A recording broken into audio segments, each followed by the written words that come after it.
absolutely love doing that, I want to tell you. I just got back from Sydney, Australia. It only took like 10 seconds doing a cooking demo. Anyway, greetings, my name is Andy Anderson, and you are in the kitchen with Andy. Today's tutorial is on making clarified butter. Now, there are two kinds of what people call clarified butter. Some people say ghee is clarified butter. That's wrong. They are two different things. Ghee is taken to another level beyond clarified butter, where you continue to cook it until you brown the milk solids, get a real nutty taste. And I actually tell my students when it starts smelling like popcorn, it's done. We're not going that far. We're doing something called clarified butter. Now we're going to do it with a little bit of a twist. I'm going to use a double boiler as opposed to putting it directly into a pan because I want to control the heat. I don't want it to get too hot and go into the stage called ghee. So tell you what, before we get started, let's talk about making butter. Yeah, making butter, because that's what we're going to use to make clarified butter. Well, as they say, let's move forward. I'm talking about from the cow to clarified, but understand something. Technical information is about to be disseminated, so please stay alert at all times. Let's talk about making butter. Now, to make butter, you need like a farm. You need a cooperative cow. Moo! And a happy farmer. Now, we are censoring this part because there might be young children viewing, but he milks the cow and he gets raw milk, which is then separated into milk and to cream, and we're one step closer to butter. When we're working with cream, basically what we have to do is, I don't know, convince maybe some nice lady to churn all day long to make what we think of as wonderful butter. I suppose you could use a machine for that too. Now, butter is composed of three things: butter fat, water, and milk solids. Our goal in clarifying is to remove all of the milk solids and as much of the water as we can. Now, you don't necessarily remove all of the water, but you want to get as close as possible. Once you remove all of the water, if you don't watch what you're doing, you're going to start burning it and making ghee, or actually browning it, not burning it. So we need three things here. Basically, we need fire, we need our double boiler, and I use All-Clad, those are my favorite pans, and we need butter.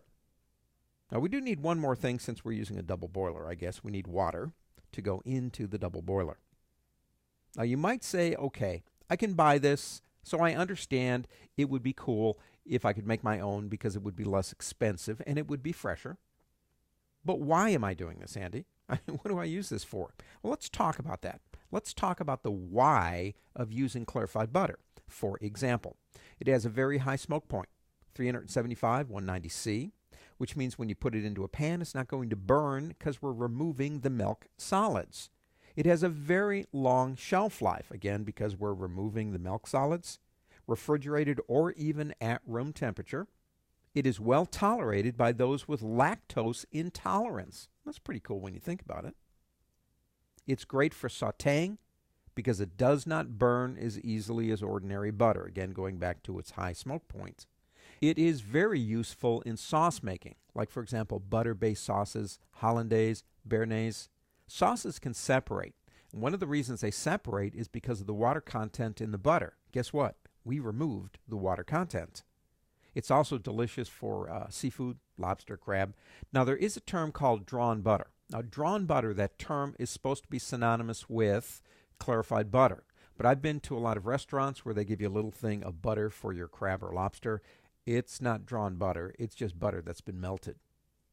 Finally, it's great for frying stuff that use breadcrumbs, fish cakes, cutlets, where the crumbs are going to absorb the fat, and you want some yummy tasting fat for those breadcrumbs. Well, there you go. Tell you what, let's go into the test kitchen and make some clarified butter. What do you say?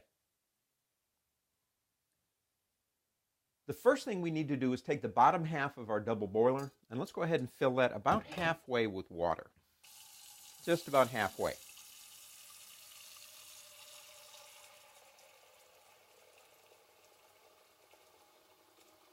Just about there.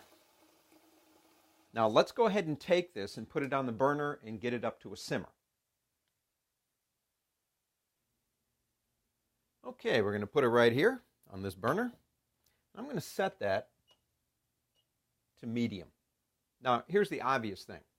Put it up to high, get it to the boil, bring it down to a simmer. We've got plenty of time, though, so I'm just going to set that to medium. Now, the next step is work on the butter. The next step is rather obvious. We have to take the butter and put it into the top portion of the double boiler. Hi, this is me down here. Now, I'm going to cut it like this. Now, you don't have to. It's no big deal. But it's going to help it melt just a little bit faster as I put it in there. So let's go ahead and take the butter. And I'm using 1 pound of butter here, 4 sticks. Let's go ahead and put it in there.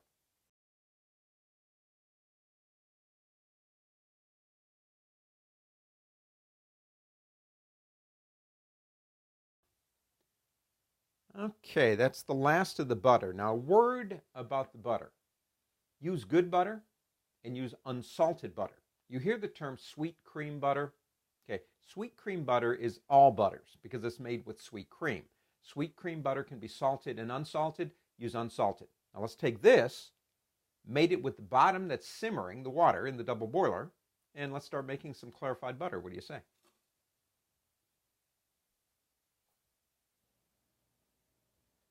Okay, here we go.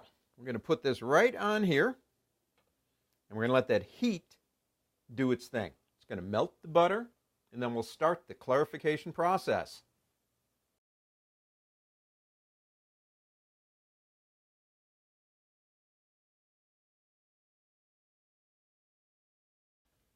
We're about 12 minutes into the process, and notice all that white stuff that's on top? That's the evaporative water, the foam. We want to get rid of that. So we could use a bowl, a spoon like this. What I really like to use is something like this. It's kind of like a gravy spoon. What we're going to do here is very carefully get that foam off the top. You can see the golden stuff coming right out. Oh, look at that. That is excellent. Now, some people prefer to allow the process to continue and then do the foaming at the end. I like to kind of do it as you go along. And again, since we're using a double boiler, we're controlling our heat. Understand also that the milk solids are on the bottom right now. We'll talk about that in a second. But what we're doing is very carefully getting rid of all that stuff on the top.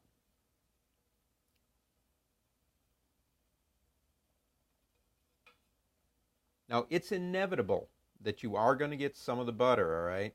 You can't be perfect here. But a spoon like this is actually really good to do this with.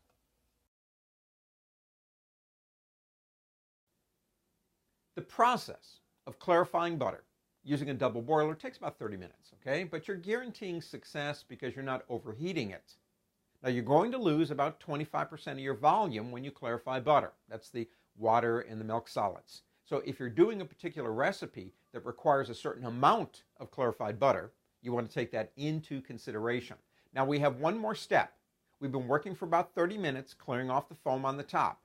Take it off the burner, strain it through some cheesecloth and maybe a strainer, and put it into a good, solid, tight container. Just like this.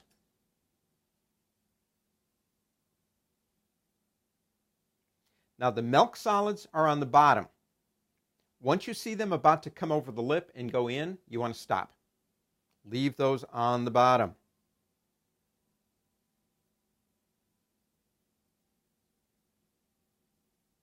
What you're going to be left with is golden nectar inside that jar, and all the milk solids will still be in the pan. May I proudly present to you golden nectar in a jar, clarified butter. Well, as you can see, the process is, well, it's pretty straightforward. We take butter and we melt it. We control the heat by using a double boiler so we didn't accidentally overcook it and go into the stage called ghee. Now, I like ghee, don't get me wrong, but I also like my clarified butter. So it is less expensive. In my opinion, it tastes better, and it's going to be fresher than the stuff that you would buy in the store. So actually, my phone's ringing. Sorry about this. That's Sydney. Hey, guys. Hey, you like what I did? They like what I did. You want me back? Cool. When? Now? Well, I guess I'm kind of winding up here. Give me about another minute, okay? Sorry about that. I guess that's actually all I want to say. So tell you what, this is Andy Anderson saying, keep the faith, guys, and keep cooking. Now I got to go. Energize.